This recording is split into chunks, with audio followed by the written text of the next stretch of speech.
I'm going to show you 5 assets the 1% quietly buys before every single crash. And I promise you, none of them are gold. None of them are stocks. None of them are crypto. In fact, if I told you one of them right now, you'd say that makes absolutely no sense. Stay with me. By the end of this, you'll understand why it makes all the sense in the world.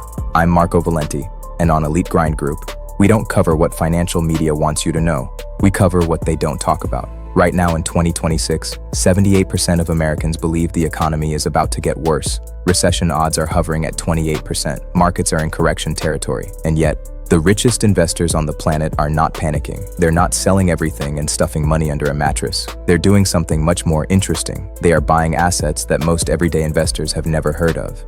Assets that have almost zero correlation to the stock market. Assets that, historically, don't just survive crashes. They thrive during them. Let's get into it. Asset number 1, water rights and water-rich farmland. You remember Michael Burry, the man who predicted the 2008 housing crash years before it happened. The man Christian Bale played in The Big Short. The man who turned a short position into hundreds of millions while Wall Street collapsed. So when the dust settled and Burry walked away from his fund, what did he do with that money? He didn't buy gold. He didn't buy treasuries. He bought farmland, specifically farmland with water. Burry told Bloomberg directly, quote, "I believe that agricultural land, productive agricultural land with water on site, will be very valuable in the future. I have put a good amount of money into that. And here's why this is one of the most intelligent moves in modern investing history. From 1992 to 2020, farmland returned an average of 11% per year. The S&P 500 over that same period, 8%. Farmland beat the stock market with a fraction of the volatility. And during the 2008 crash, when everything collapsed, farmland didn't just hold, it climbed. But Burry isn't alone here. Bill Gates, the 4th richest person in the world, is now the largest private farmland owner in the United States. Not a real estate investor, not a tech mogul playing side games, the largest private farmland owner in America. Why? Because no matter what happens to the economy, people still need to eat. And the amount of productive farmland with real water access is shrinking every year. NASA has confirmed 21 of 37 of the world's major aquifers are being depleted right now. Food is the way to invest in water, and the 1% figured that out decades ago. Asset number 2, music royalties and intellectual property. This one is going to sound crazy. Stick with me. What if someone paid you every single month for a song that was recorded in 2009? What if that income had nothing to do with the stock market, the Fed, or tariffs? What if it just kept paying, regardless of what the economy was doing? That is exactly what music royalties do. Right now, on platforms like Royalty Exchange, you can purchase the royalty streams of real songs, real artists, real recurring income. The average annual return on music royalties, according to Royalty Exchange, 12%. And the most important part, royalties are almost entirely uncorrelated to financial markets. When the stock market crashed in 2008, people still listened to music. When COVID shut everything down in 2020, people streamed more music than ever. The ultra-wealthy have known this for decades. Asset number 3, fine art. Now I know what you're thinking. Art? Really, Marco? I know. Hear me out. Because this one has data behind it. And the data is wild. In 2008, the year Lehman Brothers collapsed. The year the S&P 500 dropped 38.5%. The year 12 million families went underwater on their mortgages. Fine art masterpieces going up for auction hit a record. $2.2 billion, record-breaking, in the middle of the worst financial crisis since the Great Depression. Why? Because the ultra-wealthy don't stop spending in a crash. They just redirect where they spend, out of stocks, into things that can't be devalued by a Federal Reserve press conference. Fine art has historically outperformed the stock market over long periods of time. And here's the mechanism that makes it different from every other asset. The more the economy contracts, the more the elite consolidate wealth into hard, rare assets. Art is scarce by definition. There is only one original Warhol soup can. You cannot print more of it. You cannot inflate it away. Now, you do not need $10 million to access this market anymore. Platforms like Masterworks allow fractional ownership of blue-chip artwork, making one of the oldest wealth protection plays in the world, accessible to regular investors. Asset number 4, mineral rights. This one almost nobody talks about, and that's exactly why the 1% loves it. Mineral rights are the legal ownership of what is underneath a piece of land: oil, natural gas, rare earth metals, the minerals used in modern EV batteries. If those resources exist under the land you own rights to, energy companies come to you and pay you royalties to extract them. You don't mine it, you don't operate anything, you just own the rights, and you collect. Here is what makes this extraordinary during a financial crisis.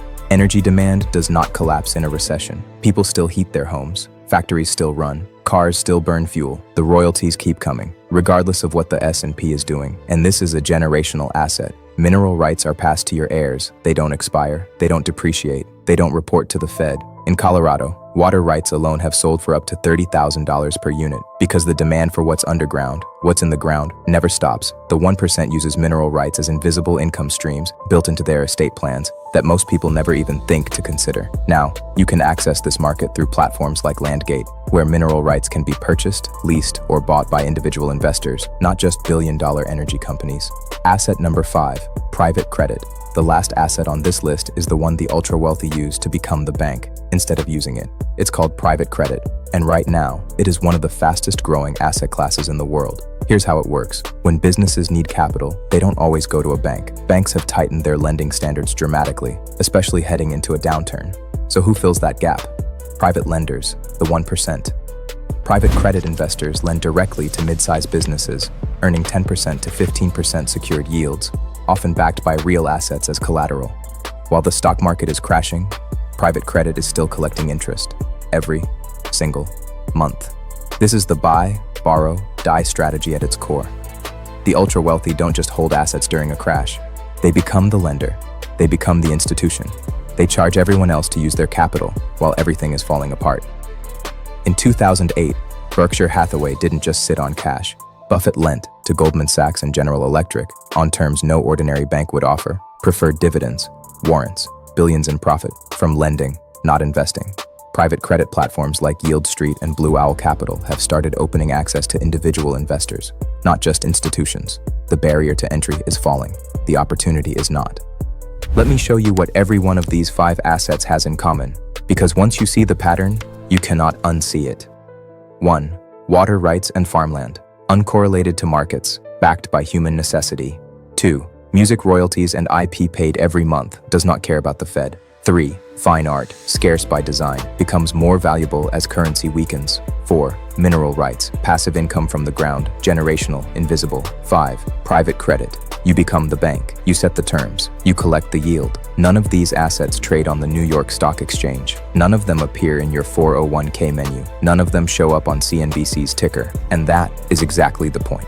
The 1% doesn't build wealth by playing the same game as everyone else. They build wealth by playing a different game, on a different board, with different assets that most people don't even know exist. The crash doesn't hurt them because the crash doesn't even touch their board. Now, not all of these assets are accessible to everyone right now. Some require accreditation, some require significant capital. I'm being straight with you. But the framework, the thinking behind it, is available to everyone watching this right now. Start asking, what do I own that has nothing to do with the stock market? What generates income? Whether the market is up or down? What can I leave my kids that no Federal Reserve meeting can touch? Those are the questions the 1% asks before every crash, and that's the question I'm asking you to start asking today.